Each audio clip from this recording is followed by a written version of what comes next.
Lok mo bi winyo ni no matini bi biru chalu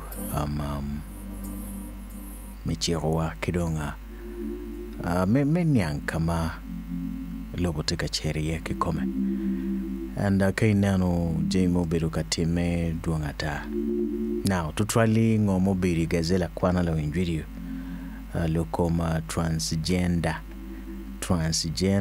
pangeo kacho niang mobe barangeo ni ngoma dano niang mobe ana ye kaketi ukile moni ni lesbian onyo kiti ukile moni ni gay mapol kare ti lobe mo kenne magiti ka pushing p gay rights lesbian rights kidonga tamoni tema kiluni transgender. Now transgender la video enoni tijo mukene magiti ka loke enoni tidano mukene ma actually okay, weka mi example ramo bireni eni tilacho but because kila odon kiwani itiki tuero me biru dago itiki tuero me biru lacho charo chidong iloke loko jami weng chiwani inde ti dago nanwe so well jami mo biru katime tiema duongba aninoni lokom gay rights obiru tie lokom transgender obiru duonga ata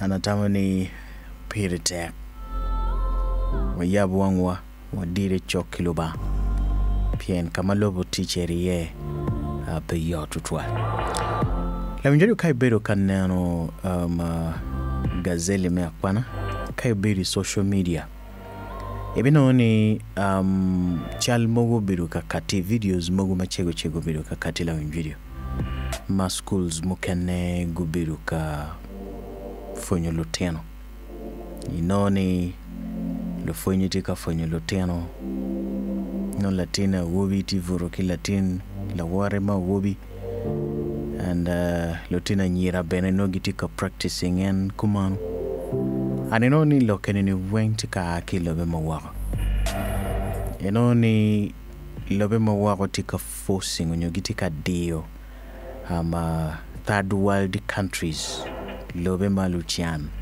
makeru gipi magi lego chena lega metimo jay mokane we kolutu kodi culture anoni oberi yela video mano cho nyome ki cho mon bene nyome ki mon andi ya gikine no lok paloba tibayo chien la video no dong meaning epe anenoni dong gitika pushing lokeni la video tika kati dong ko ni ginyoni dong dano ludiru dong pegitika chwako ne tutwale one key Africa kaini presidents weng dong pegitika yen and gitika tikchike chane giria tikchike chane ma kachegu no ni intila chan ma ta jemini gimoni pare givoli kichane wekitim ngoma gini mero chinoni gitika tikki schools mukane schools moguma kero gipe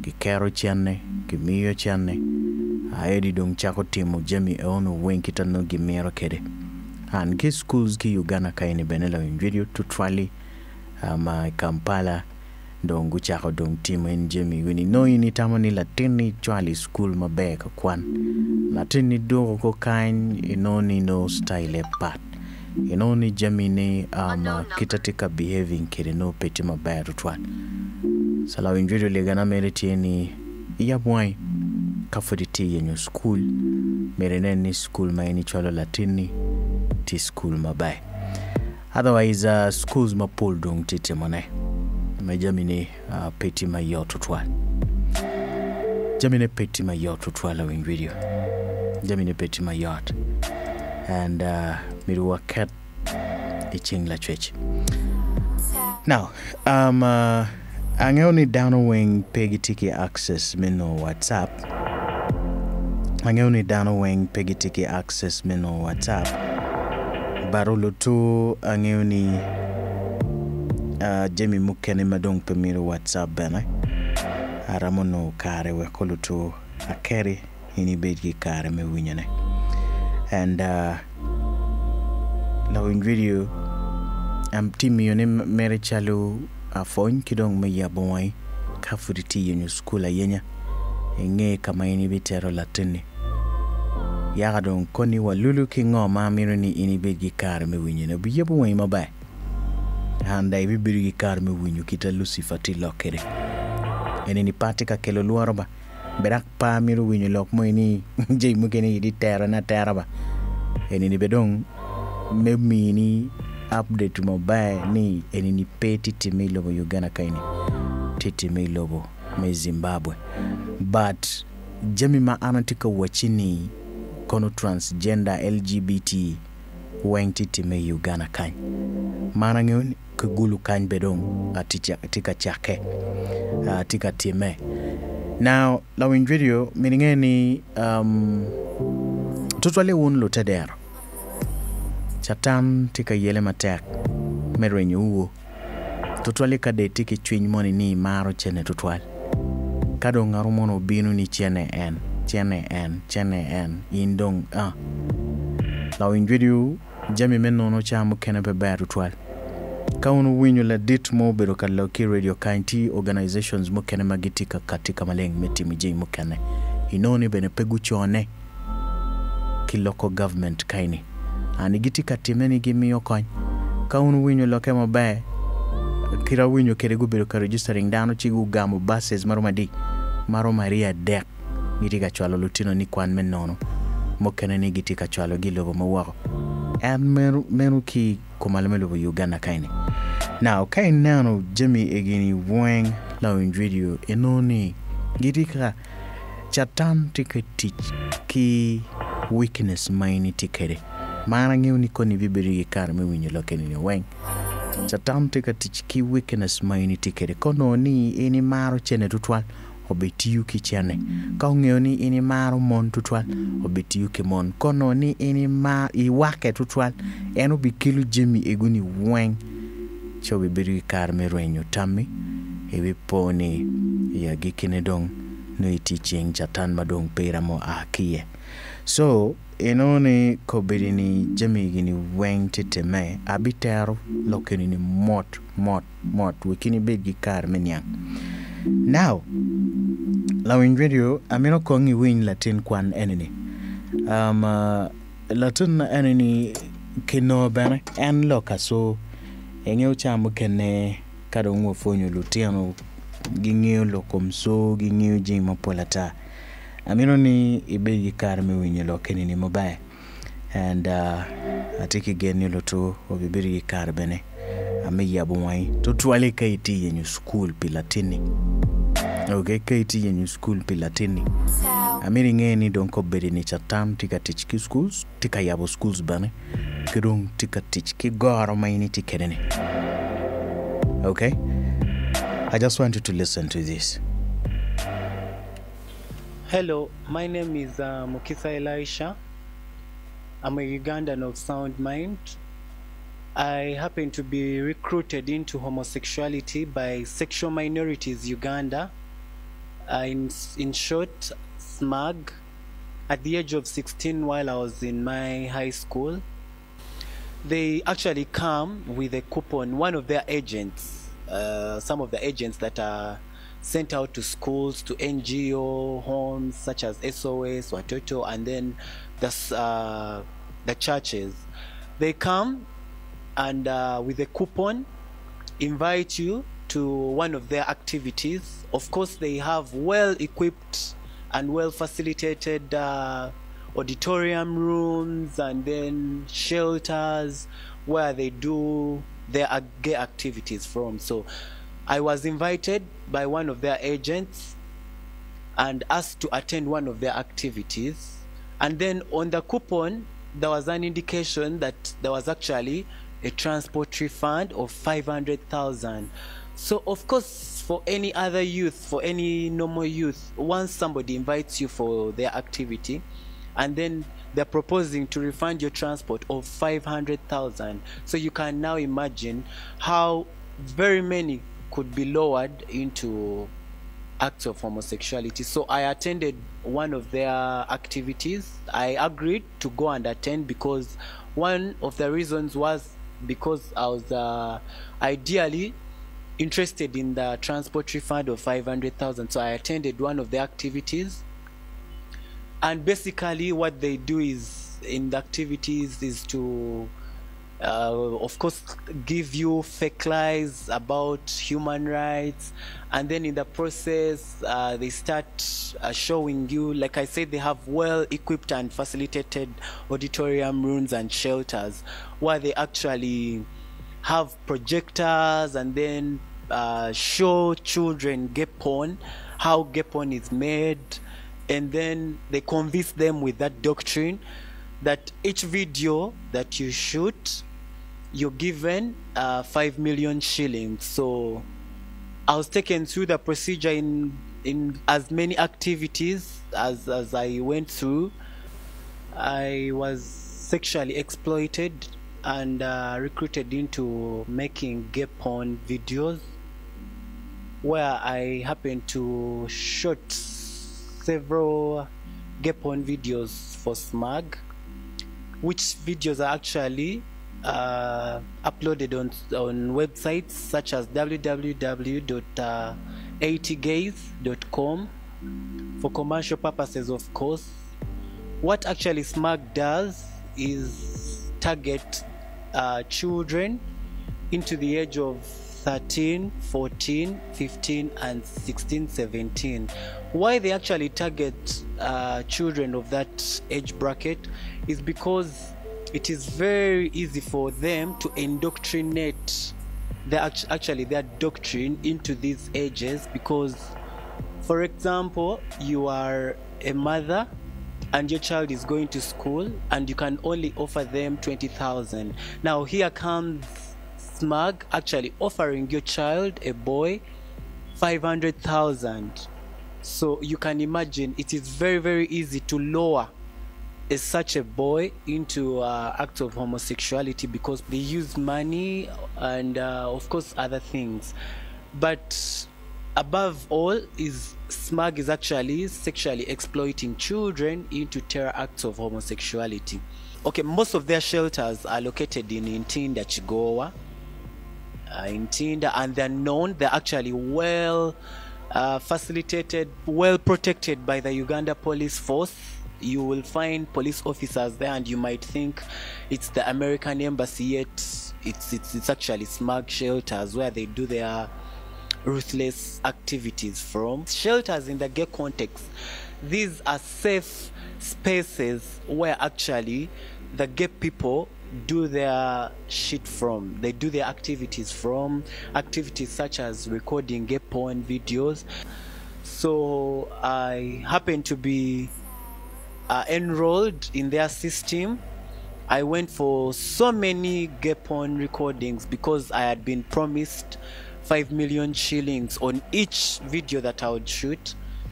Successfully enough, of course, I got the money. I will not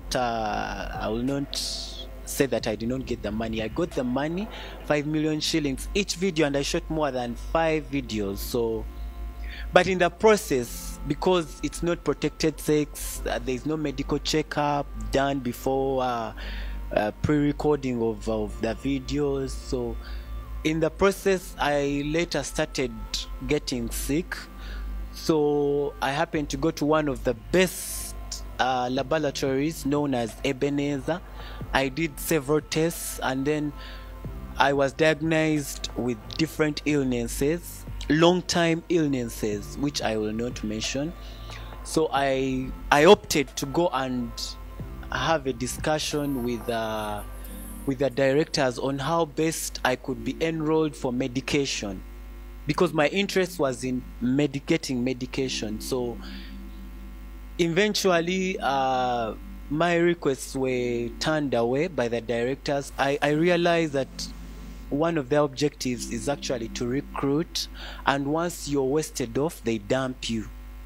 They've done it to so many gay young minors who have actually been recruited after they're diagnosed with different lifetime illnesses, they dump them. So I opted to put an end on what my other colleagues were actually going through. I have a number of colleagues in the gay community, children, actually they're minors, that were recruited into filming gay porn videos. They got HIV, hepatitis B and other illnesses, and then most of them resorted to killing themselves. Others have committed suicide, others have taken poison. So I wanted to put an end on whatever was going on. So I decided to alert the police. I opened up both criminal and civil cases against the directors of SMAG. I wrote to the NGO Bureau. I availed them with all the attachments of the evidence that I had in my own capacity. I wrote to the Uganda police, and all these are letters to affirm to what I am saying. Then of recent, the NGO Bureau came out to shut down Sexual Minorities Uganda on grounds that SMAG was not registered, but on then other anonymous grounds that that weren't stated, was because I actually availed them with proof that SMAG was actually sexually trafficking, recruiting and sexually exploiting minors into making gay porn videos and then make money out of them. Yeah, so my advice to the parents out there is to actually be keen on who your child associates with. The gay agents have been sent out to schools to recruit more children into homosexuality. So, lawin video atamoni iwinyo ki iri Latina noni ukatika maleng and mwara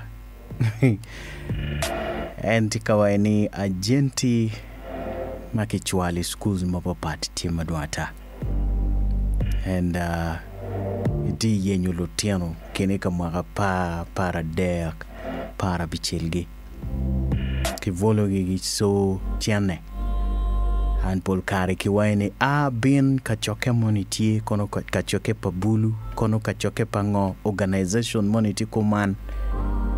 Now kinge atini dano bikwero dano bi onyolutino bikwero chiaro pien gimuma kino yepere so gin magiwaini ene binia transport allowance ti wabidwako chene me transport mamigi.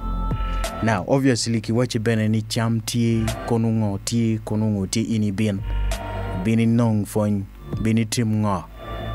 So indong pieni mironi latini ucheri ufunje mapol inde wako latini chiaro ko okunu benada kebiberu ki kar memiyo chene ini winyu kiteno wajo kire transport allowance ali mia beach mogono ini tiuki ali piara dekwe beach ken me aki kany michero wa Kampala and chero kunu dugu kali mia beach aya kikunu no don kifonyo jima polata ani noni kifonyo mere ket me vurukicho laburi ket me vuruki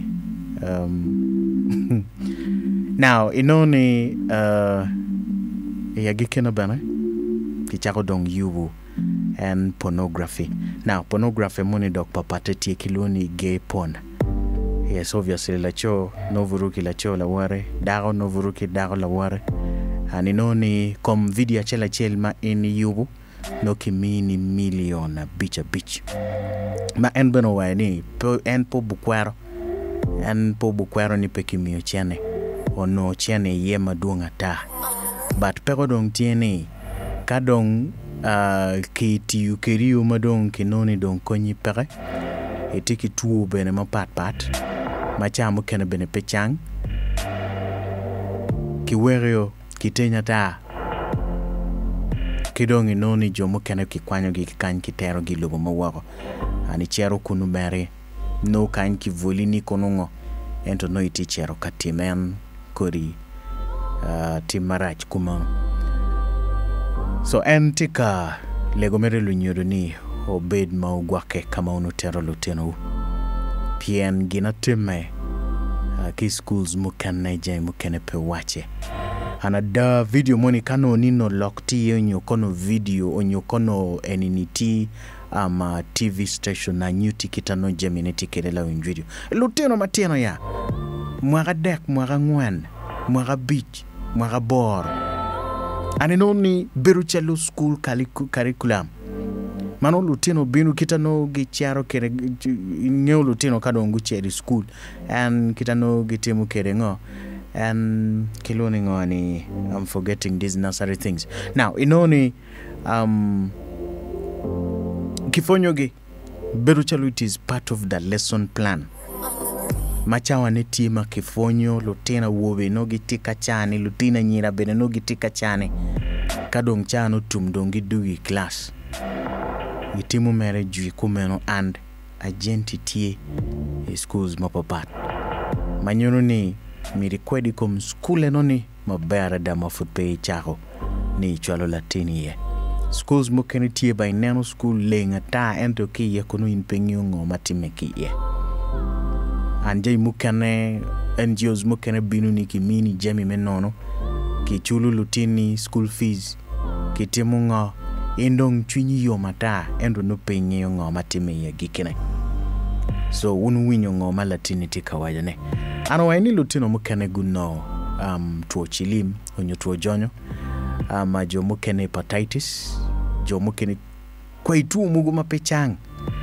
hanenoni kade no kumantap kiwegyo nudong konyi pere kimete kino jo mukene so ya gikene lutino mukene la winvideo good day now committing suicide jo mukene magumaro poison jo mukene ti traumatized and kade neno latin mumudugu gang makire penia ila winjuri cha mukene no kodi jeme uno time no dong peramo katika maleng buri no latini tika kana no latini peti open dutual no kere don loke no dong peti kita chon kita ini tero kere ani school so enoni aye information matika katila winjuri maana mironi ini bigi kar menia mukena tieni jomukene giti winye ki security organizations mainoni karicheri police pekibi magogi karichero kwana pekibi magogi loke merichero chilingo ina edeno chan giti winye inoni bene kama giti yeni no police eti gwagone no police eti gwagone ramo waini ti embassy mo ramo tamni ti office pa jomogo ento ki iye kunu no timmatime ki yela winjvideo no timaraj ki ken so atamone ayabo mwa imabai wega waini folu bani ti winyo radio favor PNTJ mukene mapebi winyo kamo okay now transgender la winjvideo na nena guru lokom transgender chawaini tijo mukene madongi loke inoni ti la chome mwaga piara ngwen la chome mwaga piara rio la chome mwaga piara di ichako dongwaini inde ti dago wenyo kade no la chola wori ikinu ngarachel bero dago ngarachel bero la cho wala dit lobo waini en pobi ye koritime ono time Uganda kany unless kado noni ngarachilo nywal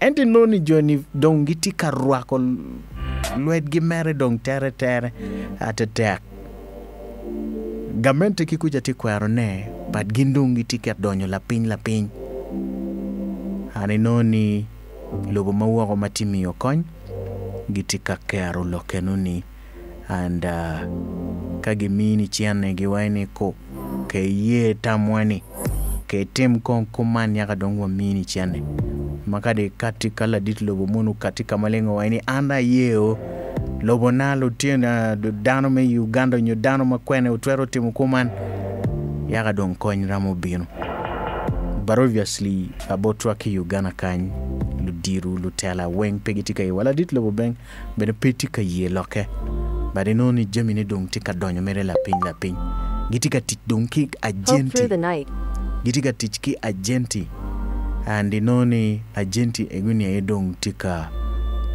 miyo dong information and inoni gitika tichki dano wabene pimiri mechane Inoni joma kubugi ti joma bedi kinwa. Inoni joma miyo information ini no ti joma bedi kinwa. Joma miyo fonyi eni ni bene no danwa. Entropy miri me chane pegira mo kwaro ne. And they end up doing that. So, kila bomoni la win video tie la cho mo malacho anoni kimaro piano rapping obedo ka rapping lutiano obedo ka rapping mon maduata now o kamo pian ko bidini lobo anoni tuero mere tieni kade tuero bedo kono transgender anoni iramo loke Kobiri eno chero chupiru. Chero chupiru koto waini endong kare eno ni gire no tila cho. Ento kobiri endong tingo. Tidaro. So kes mo iken makira mongo. Aningeo ni lobo eno ni tichwaro. En loka transgender. So wangol kop benedong tika chwara nga. En ngate no ni. Idika penye jing mo pola ta. And ngatino no biru ki kare meloyo kot pienendo wainingo kare cha matimu rep ma vuru ki monta tek matimu nini kono ngo kare enoni natingo nati la cho ento ko binini dong ati dao and kita ruke bene kido yubu wiye bene kido timu jemi weng dure bene o temo lagone rugu meri jemi mwego nen chalo dao chaka benedong piti chalo palacho dong tika pero jemi weko nen chalo ngo daro wiye bene o kero jemi weng mati artificial and actually kay neno diramo waini nyera da ti dong daro but obviously tigina chiel maporo kay yabo churwali no inogina pa ineno we but obviously pien gitika chwaro lokeno ni lobe on ti chwaro lokeno ni Nyeriti free.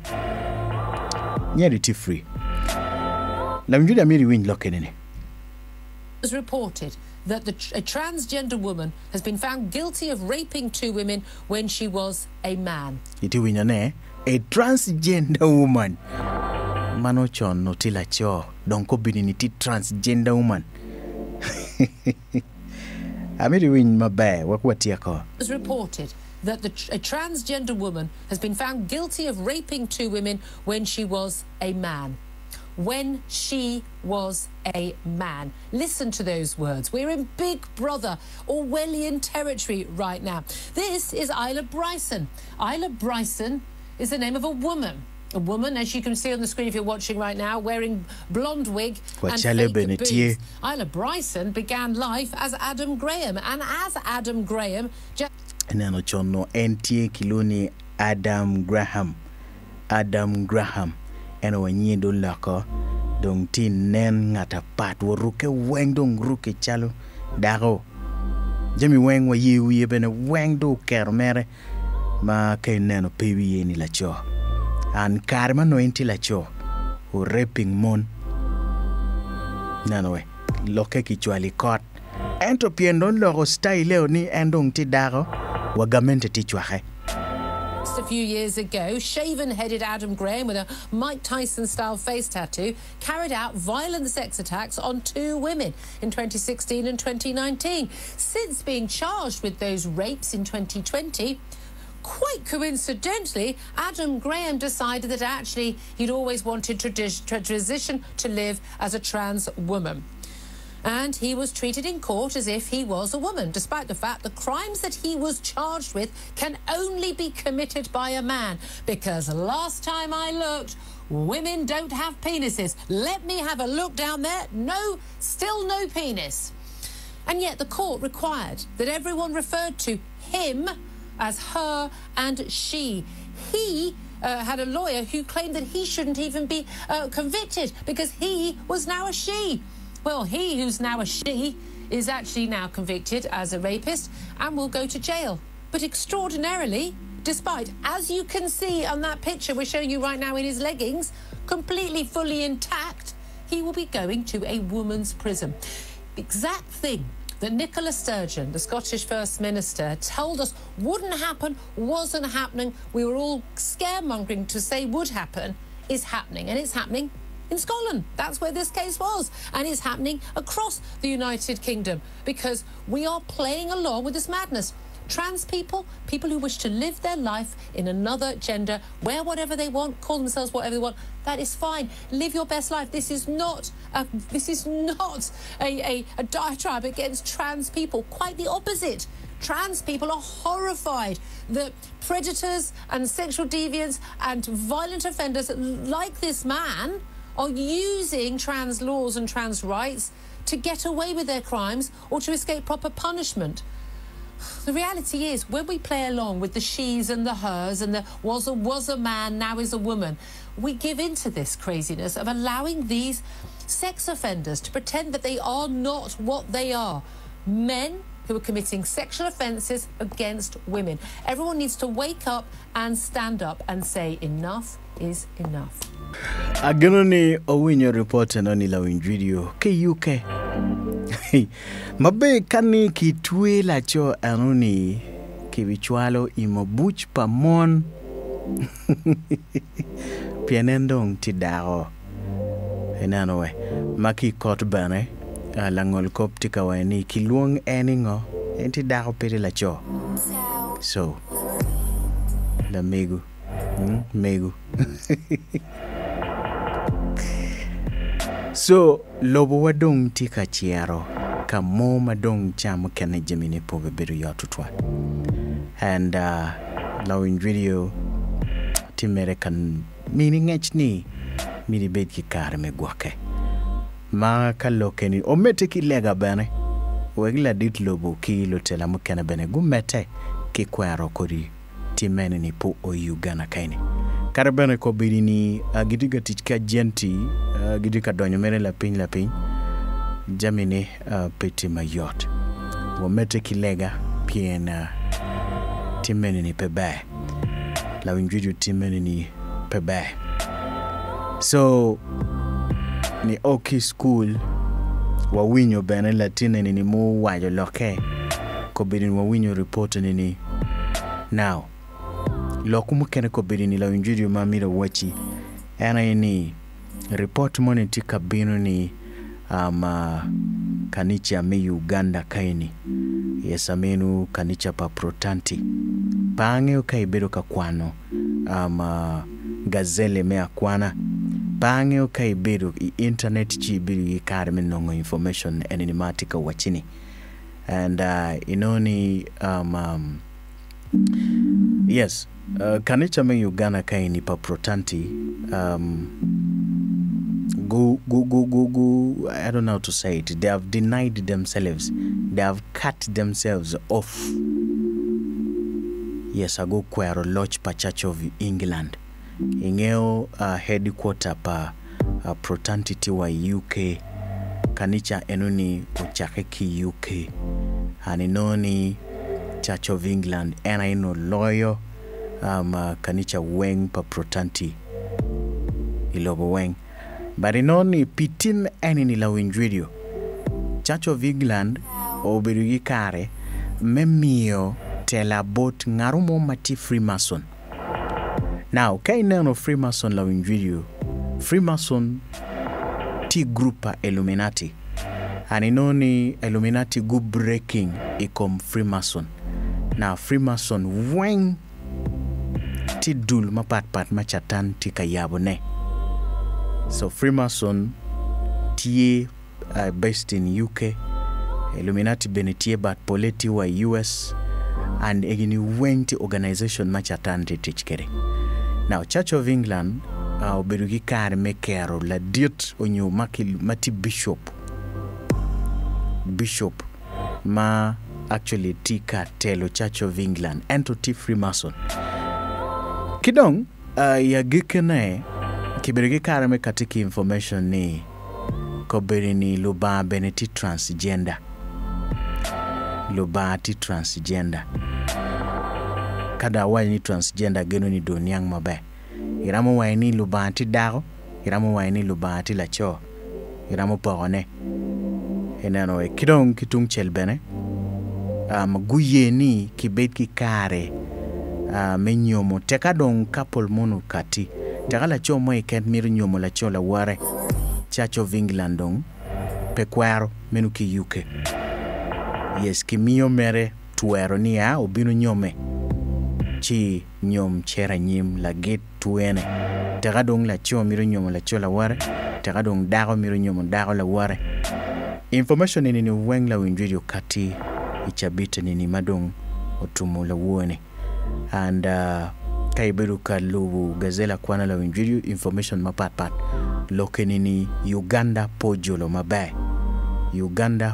mabe ani noni Bishop Maloyo ama church mapa protestantic Uganda kaini go katika maleng ni gen pego bilubu church moni chane kadche ginti katimu jemi eguni ikanicha paloba so kobiri ni food pange ngomatika waranyim ki Uganda kaini but ginotie eni gindong loch dong mere dong ti Uganda kain kani church pa protestant tie no dong loche dong mere ti kain chake benege kain jemi weng tum ki Uganda kain lok moni ni kono ki recognizing UK kono kony moni aki UK kono angagi dong that thing is not there because they have cut off Church of England and Uganda Protestanti they are taking administration on their own because gin pegitika jolo lok mweni ni transgender kono luba dong ti transgender kono cho miro nyomeki cho kono mon miro nyomeki mon church me Uganda kaino kwaro lokenoni petiati and Jimmy Mapul ata okay Jimmy Mapul anatamani la winjio miringeni Yesu Kristo dong chok dugu chatanti kamayo kanicha mot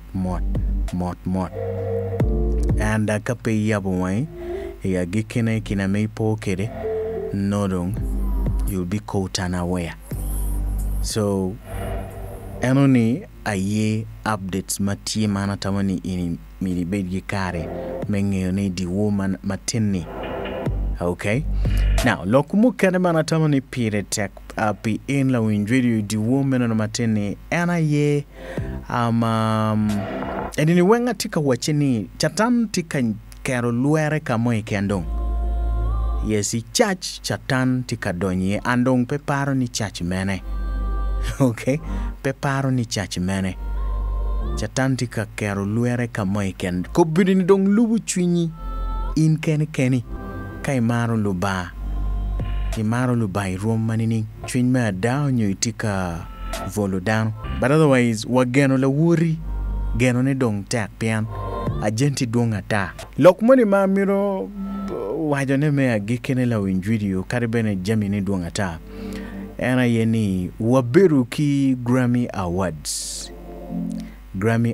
mauti mecha bitu mukaro enini ani noni kawupu mabe yub money mau berutieni no money ma berugi kare me katika malinkaini kama they were celebrating the bull yes information money ma miyo ikan where they were celebrating a bull okay that was the celebrations that took place if I remember very well. I gave you the information and it came out kidong berugi kare bene me wachini T organizations on you dulmogo mayubo film magin weng giteka representing chatan kom Lucifer ke kome and ikeneti Disney tichal mogo mo waneno videos mogo waneno horrors ngongogi weng joni tika katiki ngo ki plan ki kome pa chatan wan gere kainu waneno mere pi miri menamu me yom chwiny but ginno gitika feeding in key information money and miringeni adam tichalo photocopy adam padano tichalo photocopy gin mainano ena edonyo ya gikine ninumo ibikero I practice Roma ka icheri neno pornography gin maybe neno kobirini ya gikine benebitamu ni militam kongi nen kita berukiri so ichako practicing ngoma ini nano So there is a lot that actually you need to know. Okay. Now, watiki you money motime last week la win video. And you been on the Oberu Grammy Awards 2023. Ke Uganda kany waberu kila we achiel amaki kwanyo mao chiero. And oberu gikara bene mekaro ne I social media mamege I YouTube channel, I Facebook, Twitter, WhatsApp ngogi oberu ka lego dano me Uganda gubi kikare amechwaro en so eno chiero. Now obviously eno chiero kono oberu gikare me ruate kilu wi don la win video. Yes, kona ngagi ini unungeo pamina tid achak tero nyingi kany kore. But I just want to let you know ni Grammy Awards la win video moti me imwara enini gukatika maleng kita yub chani yub meturu chani mabiru gikare me wachi ninu money where they were celebrating the bull. This time ki Grammy Awards la win video sponsor ti achele ken mo biru gikare me sponsoring and obiru gikare me sponsoring Jamie weng mo biru katemeki iye.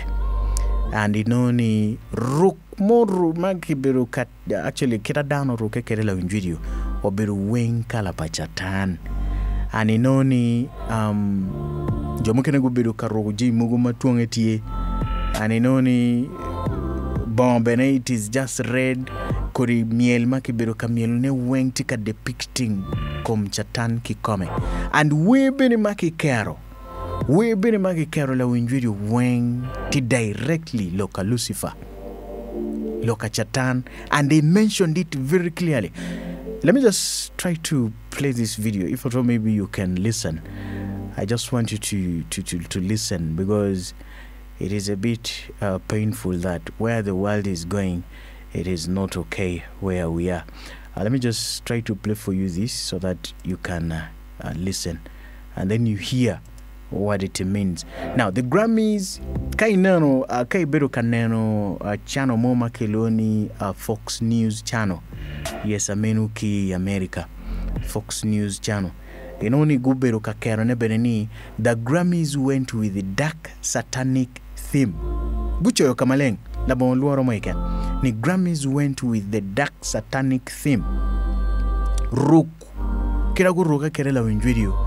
Kita Jimmy mukeno bedo katimeki iye po bedo yatutwal. Let me just put for you here and you hear something here. I don't know whether you'll hear.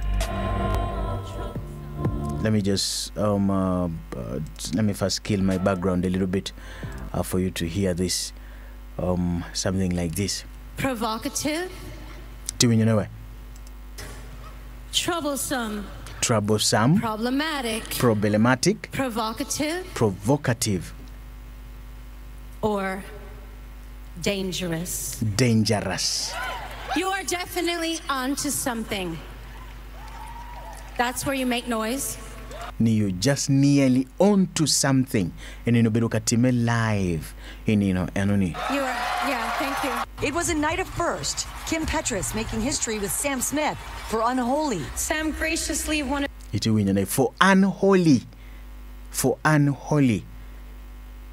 Okay. Now, lawin video wa Grammy ay side pamon ngat mo loyo obiru ngat ma o loke ti daro baru loke me biru lacho transgender enable loyo.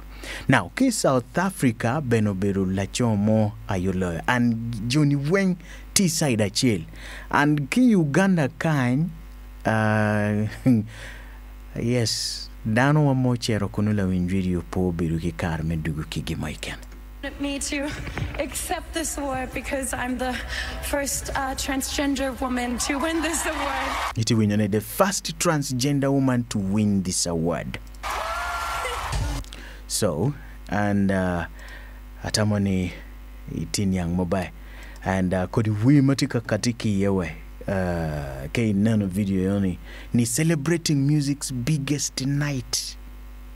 To that message of inclusivity, winning alongside Sam Smith, Kim Petras is the first transgender woman to be honored for Best Pop Duo or Group Performance. And I just want to thank all the incredible transgender legends before me who kicked these doors open for me so I could be here tonight. Now, okay, when you wear on any daddy's getting hot. Abi kwana pinigiti chone kanyanguni no intipitika winyone ni daddy's getting hot.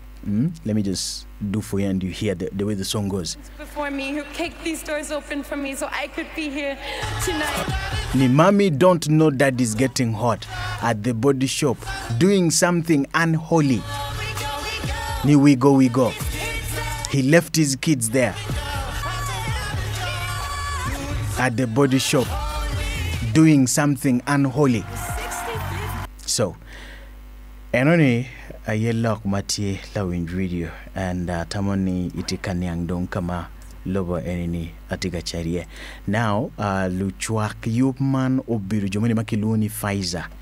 Pange okay winyu company enoni Pfizer ayo chwako. Aninoni Jemmy Weng moti meki yellow in video obiru Jemmy manyuru meritich pachatan keken.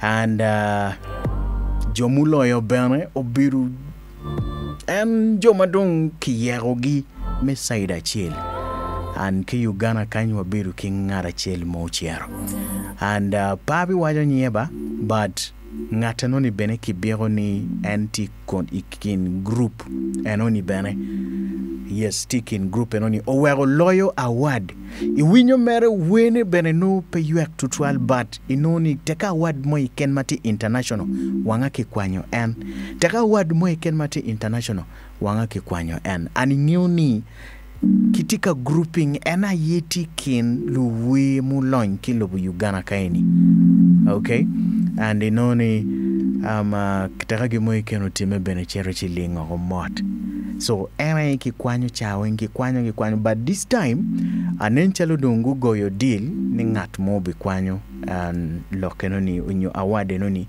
obiaki South Africa anada kibotwa kan ngatinono dugu kichieno no po kwanyo gimo but gimo ma eno timu mabe ene makochal o makochal ki luwi en mategoni ki wako kunu mabe and obiru kar bene menyuro kidong biru kanyuro jemugo makai neno bene la winjiri binoni eyo bene wenge tiyo pachatan and miri wabedgi kar megwake angewni ki Uganda kaini bene tie dano mukene madonko bini tika sponsoring luwe tika kati tika miyoso tika miyonga mwagamoni Kenyo obiru 2019-2018 jomani gubino kany gubini Uganda kanyi kumalemelo Uganda ngeo ni unpungeo lokenini but luwe no gingeo lokenini wek lok money pagamente ma luangamente gubinu chigu enini obiru part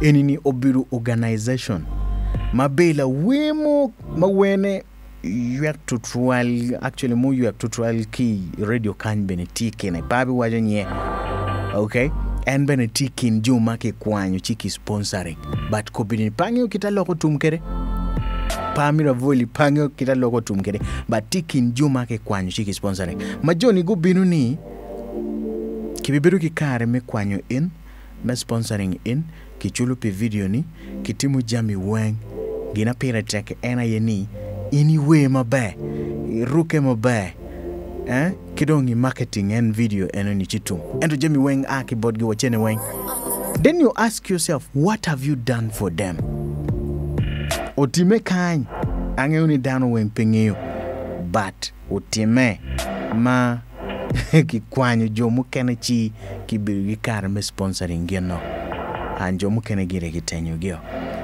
so these things are happening and kibitiyu kidiru moye can make logo tamio and kingeoni dano maro chiene dano maro mon jomu kene bene maro cho so kitiyu ki skill money ma ini tikere ni me kwanyo eno me duogo in e chinchatan anatamo ni miruwa bedgi kare me guake miruwa bedgi kare melego matek wek lubao bed gi kare me konyowa pien te kare mo wati donyeni pete mabe jamini pe yot kama wati cheri anyway jamini pe yot ko biri football ti winyo meri wiye pe wang'eyo kama lwenyo bituge kie anga mano ng'eyo ni ikin jo mi Ukraine mano ng'eyo ni lwenyo bikati badong ko biri lwencheko anga mano ng'eyo ni gwak mogono you know Jimmy Timaduata. I don't need to mention them, but my only request is that let us focus on the Lord to help us and to show us the future. We call to Waben Mabai. Jamine pe yard. And Legoni mi pay bid ki luoro because luora edong obi bidu hikare mi riri my yacht phone. Instead okay, you need to stand firm, you need to stand strong so that everything can be okay. Otherwise it's painful, it's very painful, because the devil is using money, the devil is using ladies, the devil is using a lot of things. My testimony koni maini bibirigi karame winyonela winjvideo obitiru jemi gini weng kare mana mero ni kachi baby nino we amiro ni bigi karame winyoloke kare we kolu to ifon jema Paul. Otherwise that is the message that I have for you, unless otherwise pangeuka alogo gimomo guru ngarumo, pangeuka ayabo wa ngarumoni, pangeuka afonyo ngarumoni. I just don't know, but I pray it happens. Okay, I pray it happens. Otherwise that is the world where we are. That is the world where we are. Kobiri ni unu winyo ki Church of England ngomatitime. Okay? Koni ngarumo ni ramo wa ini anatipoko kanicha. But di eni ni tijemi. Egeni tijemi matitime live. Peni dok ni kona atipoko kanicha. Peni kono atite aruja matera. Wa evidences o wenga kero ini winyo. Peni dok ni achera foji nkona timungo. Ini winyo. And kanilo kom Church of England obiri gazela kwana mananguni ingeu lokeni no weng. Aya kamoni kai biri internet benetie kamoni ma ladit actually pop bene obiri karme katika maleng tutwali menuki Nigeria, and actually kibiri kare mekati kilok maduata. Yes, and ngarono aini and pop I don't tiloba. Jamineti ya evidences ti mana lego mereni ini leg matek malu ba kichunyi duchu perak ni ilub dano onyo ilub kono doctrine kono ngoge ma paluba miro a kichunyi fon jimi ma pool ma a ki bible wako bit ki kar me guiding no. Okay, now iken nyiglok mukene ma wabibiri ki kar me winyene koni tutwali obiguru ikoma dano mugoma pegi maro luba ki chwingi duchu ento gimiro mere amani chao, gimiro mere miracles, gimiro mere chiane, gimiro mere ngo machatan Lucifer ki komo bidigi karame waini ngo dano mukene bini church pa agenti ne kapenyo pilonyo, kapenyo pini chao, kapenyo pingo ento ki chwingi no mapa lubati ye manok. No mapa lubati ye manok. Wabibiri karame winyone. In fact ati gonyo ngoma koni kiviwaja pian poleti lemon. Ne ti daro mukene gichero mere ento gichero kama en agenti pachatanti ye. Now agenti eguni pole weng ni ti prophets gilonge ni prophets. Now prophets eguni inoni nongo no mukeneti agenti penny wengba no mukeneti agenti na iko magenti eguni ini chiaro kunugi nyiri mabigwani bin luba bichai bin pewe dokira ini tikere dan kai chiaro gilego gira kichwengi kunu no Lucifer no chatanti ka jubilate ngi wayne ini tawoni uchanyo anto no be balo no be balo chwinyu be balo kirinu be timje mo polata ma wego cha wenge no ngwejo bare o wego pol kara wajo dano ka kilego pi entene mi bed gi kara me chang mi po bed gi mo ma dong cha wengi lego mera lega cha weng ni kitim ti dawo mo kerma ko ka bawich tin dir no bawich dir ma jana bawich dig enoni penyuru ni intika noni cha ngarumo ni noni cha tin ni ko bidini bene testifying o ne andong achango but pekaro ni na demoni do kumano lo ba ku changi matwal unless ka ina edo ke charity mobile ti lo ba do where food and on dog duge komi. These are the things I'm trying to tell you now. Tijami mukenema miri wabed ki kare mengiyo ne miri wabed ki riego mani maluba miru mini wabed kirini. That wisdom, that spirit of discernment wakpewa pori ibal. So my dear brother, my dear sister, if you're listening in right now, I might be talking to you right now. You could be actually you've moved in different places, different churches. You've moved and actually you're finding it very difficult. Testimony mama bibirugi karme winyoni koni la win video ngate noni owori kanicha mapolata but oworo pole no cherry both prophets and prophets eguni wenka ochero kuno ani winyoni bin kita initi kere baby doctor ini binu kere bin instant healing kuno now yagikene no beru kachero mapolata and chatan oberu katimjima polikome. Now nino me gonyo en Lucifer ki koma yo katika maleng chula anje mi mo pulu wa bibiri karme winyoni kone adi get it ready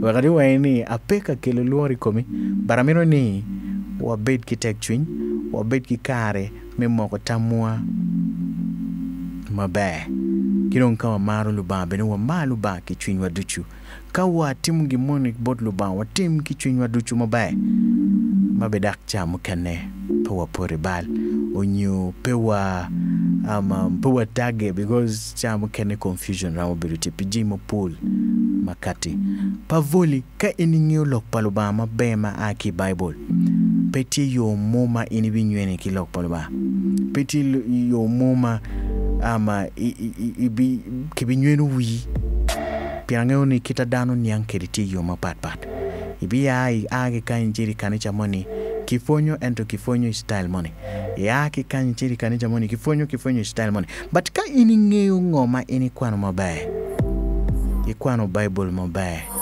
iketi peti at least kangarumuno lago ini doka yechi neno bene chimo dani ya la dich paluba logo tie kama lengo logo mabaye but ka ini pengio Jimmy Mapol kibivuli kilo moiken aninoni kitaini beru ka winyene kede pole false prophets kitagifonyo kire pole no gikwanyo Jimmy mukene kisam kenyo jo mukene gikwanyo mere en wi yaga dongi chako dong miyo prophecy yaga dongi chako miyo jiri melonyo chako miyo jiri konungo so ento nunga rumoni